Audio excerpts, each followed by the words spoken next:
Melanjutkan kembali dari film yang pertama, setelah kedua pendekar Amau dan Akau dikalahkan oleh Buki, Tiobeng kemudian kembali ke istana untuk melaporkan pada ayahnya, yaitu Raja Loyang, bahwa misinya untuk menangkap guru San Feng telah gagal, dan kegagalannya itu disebabkan oleh munculnya seorang pendekar bernama Buki yang menggunakan golok naga. Bahkan di tangan Buki, saktian golok itu melebihi pedang langit milik Piatkot. Di depan Raja Loyang, Seng Kun dengan sengaja meremehkan Tiobeng. Akan tetapi Tiobeng memiliki rencana lain untuk menebus kegagalannya, yaitu sengaja mengundang Buki untuk datang ke ibu kota agar lebih mudah menghancurkan sekte Ming sekaligus merebut golok naga. Setelah pertemuan selesai, guru Tiobeng yaitu Fan Yao melaporkan bahwa dari 6 aliran putih hanya tinggal kitab Butong dan Gobi yang belum direbut, serta kitab jurus Cingkan milik Shaolin yang menurut Seng Kun tidak berhasil didapatkan. Untuk merebut kitab milik Gobi, Tiobeng memerintahkan agar Qiu Cicak, murid kesayangan Piatkot, dibawa ke hadapannya. Berpindah ke tempat lain, rupanya Buki dan petinggi sekte Ming sudah berada di luar ibu kota untuk misi pembebasan ke-6 perguruan besar yang kini telah tertangkap dan dipenjara di sebuah menara. Di saat Tiobeng bertemu dengan Cicak, Tiobeng berusaha mencari kelemahan Buki karena dirinya sangat heran mengapa Buki dengan mudah terkena tusukan pedangnya, padahal Piatkot sendiri tidak sanggup menghadapi Buki. Kemudian di saat Tiobeng memaksa Qiu Cicak untuk menunjukkan jurus pedang milik Gobi, Buki dan Raja Kelelawar datang menyelamatkannya. Di sini Buki menjelaskan bahwa dirinya pasti datang menyelamatkan Cicak karena ia adalah teman masa kecilnya. Nona Qiu Cicak adalah teman masa kecilku.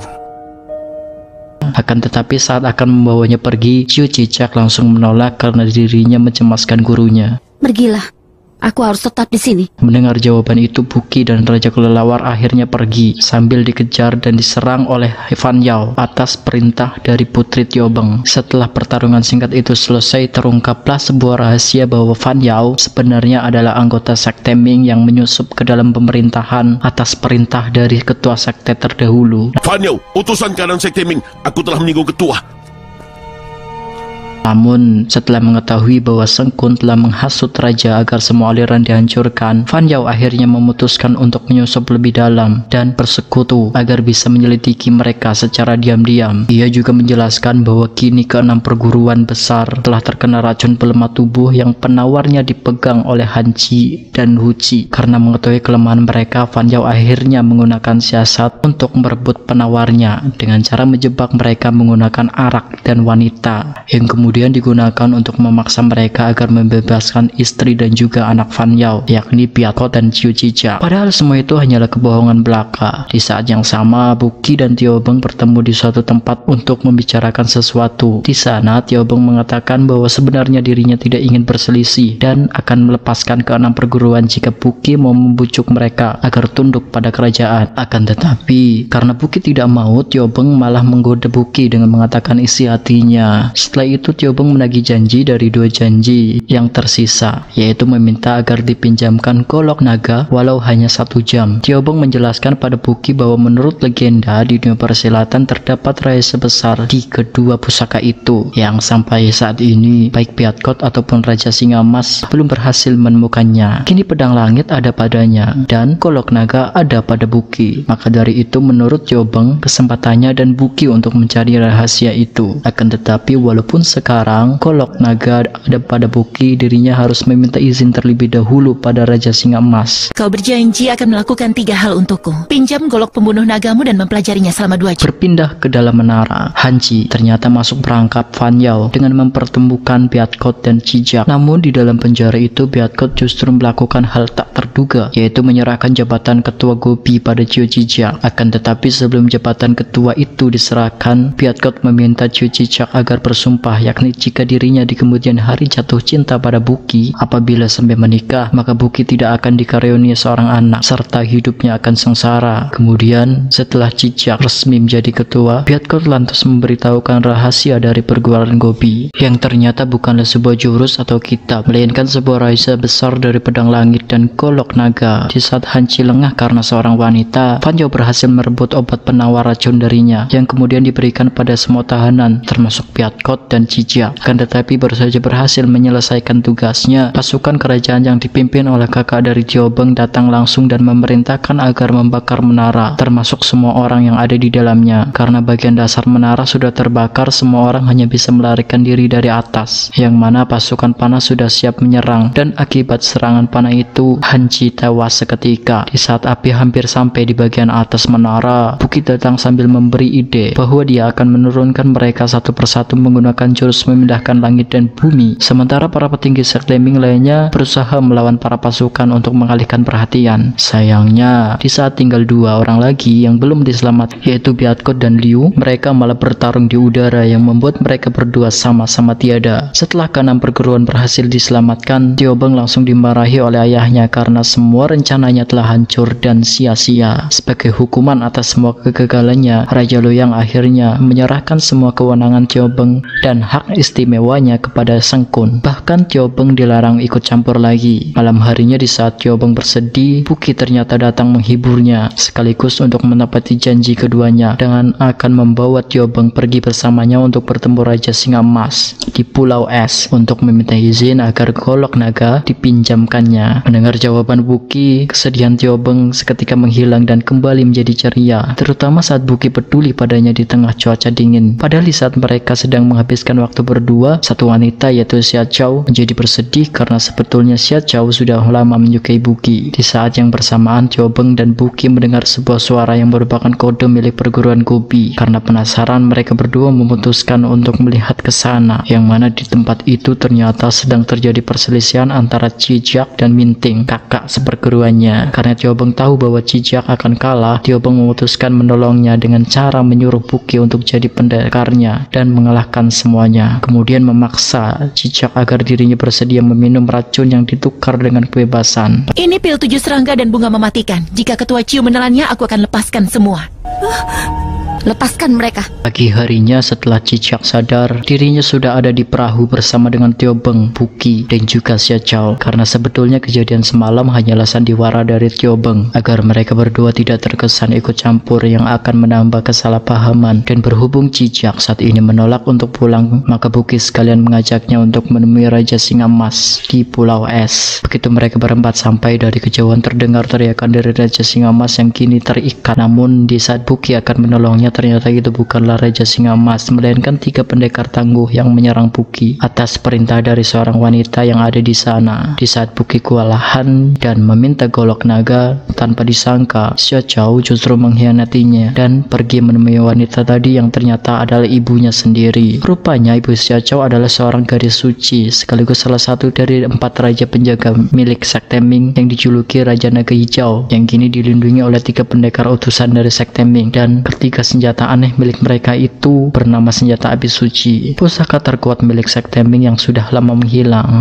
Raja Naga Hijau rupanya mengutus Xia Chao untuk menemukan jurus memindahkan langit dan bumi yang telah lama menghilang. Akan tetapi karena Xia Chao tidak berhasil mengambilnya, maka Raja Singa Naga akan mengambil golok naga agar Buki mau menyerahkan jurus itu padanya dengan batas waktu hanya 1 hari untuk memikirkannya. Buki kemudian menemui ayah angkatnya yaitu Raja Singa Emas di dalam sebuah gua. Raja Singa Emas juga mengetahui tentang Raja Naga Hijau dan Xia Chao anaknya, karena dia sama-sama merupakan 4 raja penjaga sekte Ming. Namun di saat semua membicarakan tentang pengkhianatan Xia Chao, hanya Tiobeng saja yang percaya pada Xia Chao bahwa Xia Chao tidak akan mengkhianati Buki. Dan benar saja, pada pagi harinya Xia Chao kabur dari 3 pendekar utusan untuk mengembalikan golok naga, walaupun harus mengkhianati ibunya sendiri. Pertempuran kali ini pendekar utusan mengeluarkan jurus pamungkasnya yang bisa membakar apapun. Bahkan bagi siapapun yang terkena jurus itu, maka kesaktiannya dan juga ilmunya akan lenyap seketika. Pada saat itu Tiobeng melihat sebuah tulisan pada jejak yang ditinggalkan oleh senjata mereka, yang ternyata itu adalah jurus api suci tingkat ke-7 atau terakhir dari tahap jurus pemindahan langit dan bumi yang belum sempat Buki pelajari. Senjata mereka meninggalkan bekas. Aku sedang membaca tulisannya.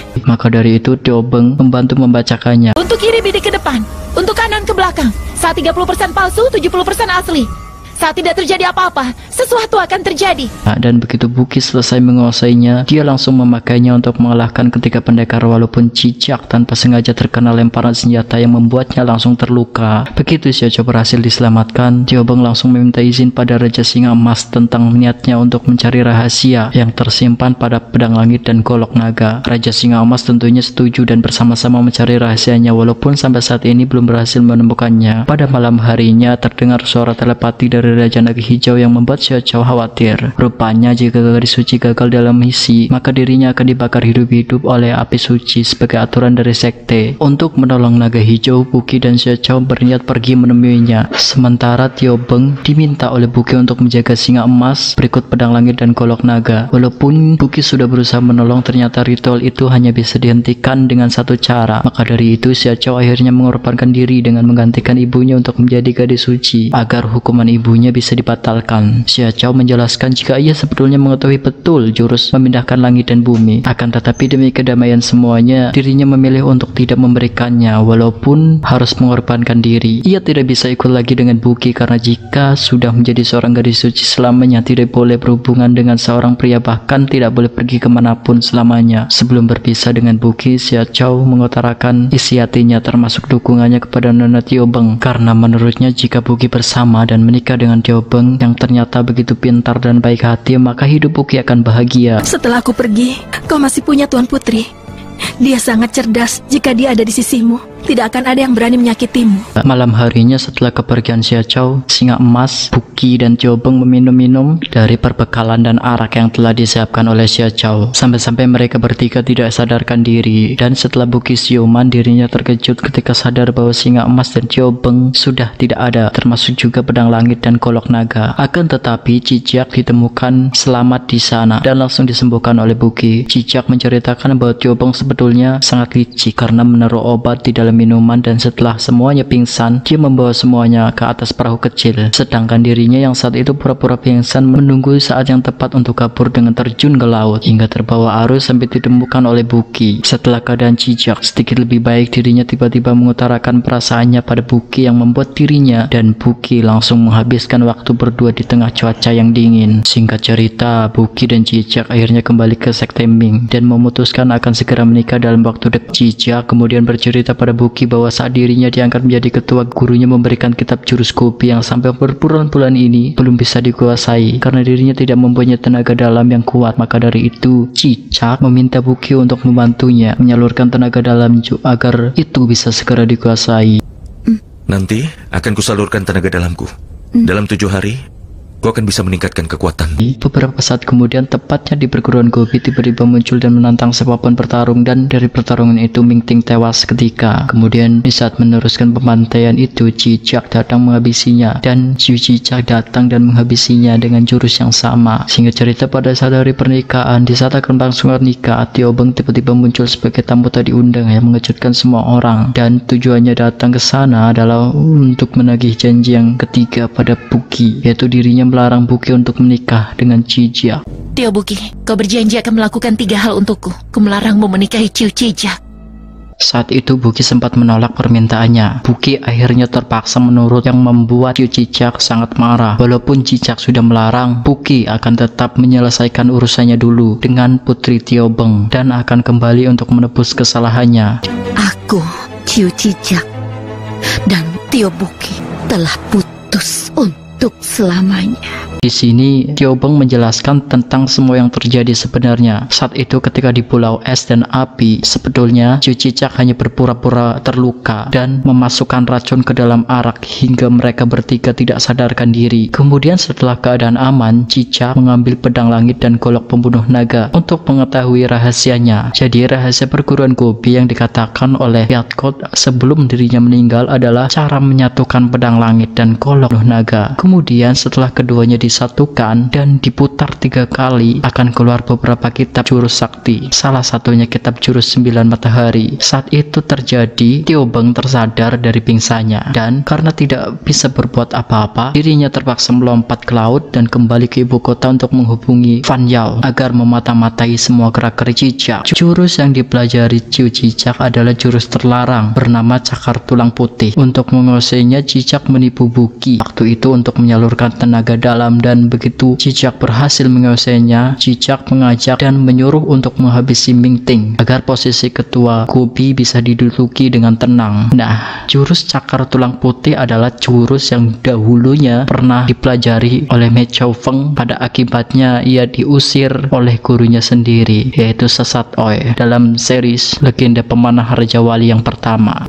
Dia berlatih cakar tulang putih dari kitab 9 Yin. Tahun-tahun yang lalu, Mei Chao Feng ingin mempelajari jurus itu dengan cepat. Kembali ke cerita bagaimana sedangkan Raja Singa Emas kini terpenjara di penjara bawah tanah Gobi, di mana Putri Tio Beng telah gagal menyelamatkannya dan hanya bisa mengambil rambut dari lubang kecil yang kemudian dipakai untuk diperlihatkan pada Buki. Saat Yu Cicak sedang berdoa di makam gurunya, tiba-tiba datang Seng Kun yang ternyata Seng Kun sudah lama bekerja sama dengan Yu Cicak. Karena sekarang Raja Singa Emas sudah ada di tangan Yu Cicak, mereka berdua berencana untuk menjadikannya sebagai umpan untuk memancing dan menghabisi semua aliran putih, termasuk Buki dan juga Sekte Ming. Jika itu berhasil, maka mereka berdua akan diangkat menjadi pejabat tinggi pemerintah oleh Raja Luyang. Singkat cerita, kelima aliran putih dan juga Sekte Ming akhirnya datang menemui Ciu Cicak di markas perguruan Gobi. Di sana, Cicak mempersilahkan bagi siapapun yang masih memiliki dendam pada Raja Singa Emas diperbolehkan untuk menyiksanya. Akan tetapi karena sekarang keadaan sudah berubah, mereka semua malah meminta agar Raja Singa Emas dibebaskan, walaupun harus bertarung dengan Ciu Cicak. Kemampuan Ciu Cicak ini sangat hebat hingga Raja Kelelawar tidak mampu menghadapinya. Namun di saat Buki bertarung untuk mencoba menyadarkan Ciu Cicak, murid Gobi melaporkan bahwa ada seseorang yang menyusup dan menghabisi banyak murid. Ternyata orang itu adalah Seng Kun, sang pengkhianat sejati yang kini sudah berhasil mengambil pedang langit dan golok naga. Guru, seseorang masuk ke aula belakang dan menghabisi banyak murid.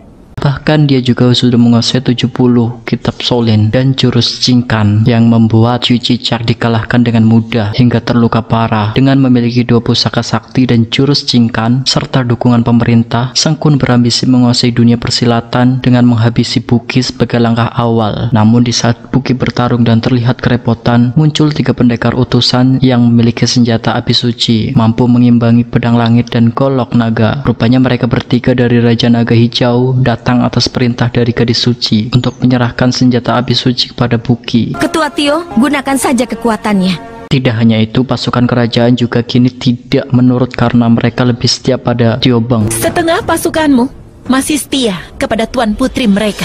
Kini Buki bertarung menggunakan senjata api suci yang diperkuat oleh jurus memindahkan langit dan bumi. Walaupun Seng Kun memiliki 2 pusaka sakti, dia akhirnya kalah setelah kesaktiannya sirna akibat terkena jurus api suci. Di akhir film, setelah masalah berhasil diselesaikan, Ciu Cicak yang kini terluka parah meminta maaf pada Buki atas semua kesalahannya yang telah ia lakukan. Kak Buki, apa kau bisa memaafkanku?